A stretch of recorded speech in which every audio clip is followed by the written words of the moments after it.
Our next guest weighing in on President Trump's trade agenda, Elon Musk's DOGE, and so much more. Joining us right now, former New Hampshire Governor Chris Sununu. Let's start with DOGE, just because that's fun. It's fun, and we've been talking about Musk all morning with the open AI of it all and everything else. So there's sort of two sides to the DOGE story, right? One is fabulous transparency. We're going to get to the bottom of this. We're going to see payments that we think are being made incorrectly and all of that, and hopefully save a lot of money. On the other side are a bunch of folks, including the last 4 or 5 Treasury secretaries, who seem very frustrated, upset, and I think worried. Not Mnuchin. Not Mnuchin. The last 4 or 5 Democratic Treasury. Yeah. Okay. I think, by the way, there's other people who are worried too. Well, that's nice that you think that. It's more than Tell us more than what you. Okay. Great. But let me just ask you this. Are you concerned about the transparency of the process? So one of the good parts about DOGE is we're creating transparency, so we get to see all this stuff. Huge value in that. The challenge is, or the critics would say, there's not enough transparency about the process of getting to the bottom of the process. Right.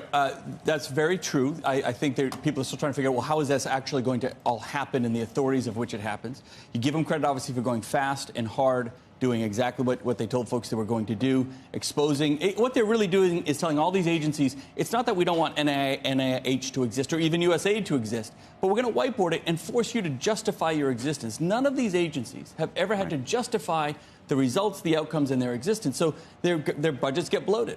On the NIH one, that's a big one for states, but what you found was 50% of those dollars go to overhead and paying the salaries of folks. Most government contracts are limited to 8 to 10%, so we're exposing that. So it's a little like tariffs in that it's going to be fast, hard, a little bit painful, right? But in the long term, it creates an amazing reset for not just America, transparency, and how dollars are spent. And the backbone of all of it, and there's something that happened Friday that I think is huge. The backbone of this is getting to a balanced budget.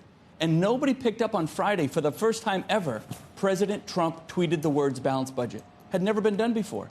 So he gets that this is the long-term play when you talk about tariffs, having a growing economy, and making sure that we have kind of exposure and transparency. It's not going to be easy. It's not going to be pleasant. It's like getting a tetanus shot. Kind of sucks in the moment.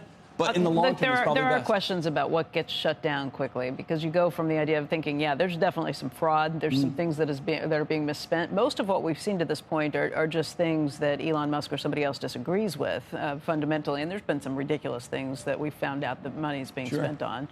But the question becomes, do you throw out the baby with the bathwater? There'll be a little bit of that. And what happens if that's cancer research or something along those lines? So that's where Congress steps in, right? And says, you know what? A few of these programs went too far. We want them back, and we have the power of the purse. So we're going to, again, bring them back maybe with different rules and regulations, maybe with a different agenda and process. Some of these programs are 50 years old, 60 years old. They don't have the same point, if you will, that they had in the 50s. But there are people who are going into trials, who were expecting to go into trials this week, last week, who are using this as a last resort, who are very sick. How quickly can and will Congress and I mean, act? theoretically, you'd like to think that in those emergency situations, that can move up the line. Exactly. All the dollars aren't just like NIH. The dollars aren't gone. They're just saying, by the way, you can't waste them like you've been wasting them. You can't pay academia these massive salaries for all these years.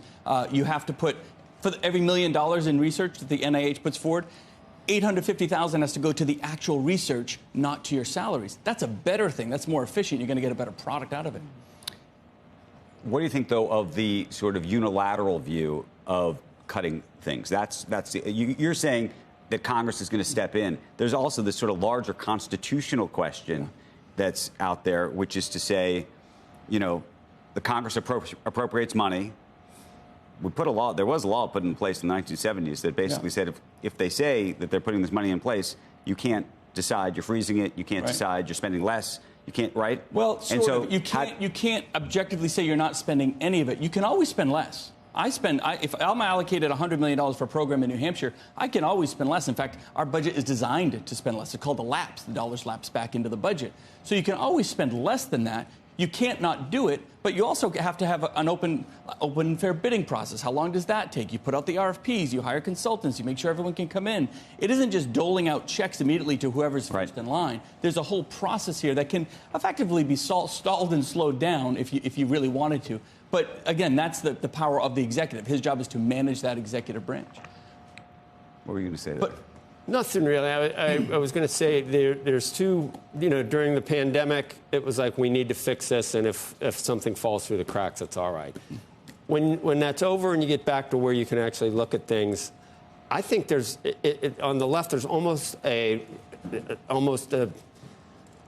reflex reaction to not even want to consider, to not even want to look. I mean, we haven't even started cutting. So it's just, they don't even want an audit, and yet, it wasn't too long ago where it was freewheeling again. I mentioned student loans earlier. I mean, no one cared about anything. Washington and I was Congress opposed has to done nothing student loan forever. forgiveness. I think that was a horrible idea, but I also don't want to see things frozen. I want to have the accounting for it, but Washington I don't want it and Congress frozen in has the done meantime. nothing forever. They've put no efficiency and no accountability No into this thing argument to the there. point where they have to move forward. No and everyone argument. says we got to get debt under control. Never but watch no one what wants you to do eat. You're anything going to about end it. up obese. Yeah. You're going to end Finally, up someone is doing something about it. Can I ask you a different question? This is sort of the woke, unwoke, I don't know what we're going to talk about here.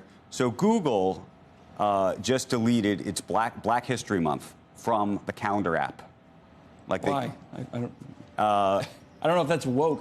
Well, no. And Pride Month, right? No, this is what's happening in America, which is things like that are happening, right? I'm just saying this is what's going on. And my question to you is, because I don't think you're all the way there in terms of deleting things like that. No, it's silly. So where are we in this whole process? Well, that's like a societal thing. There's a cultural question. If Google Black History Month, I think, is very different than some of the other issues that's been acknowledged by states and governments, and it's part of our history and our culture, and it's every February, and it's something to be celebrated and understood and taught in school. So why you delete that on your app, I don't know. That's a Google decision. I'd ask the folks at Google.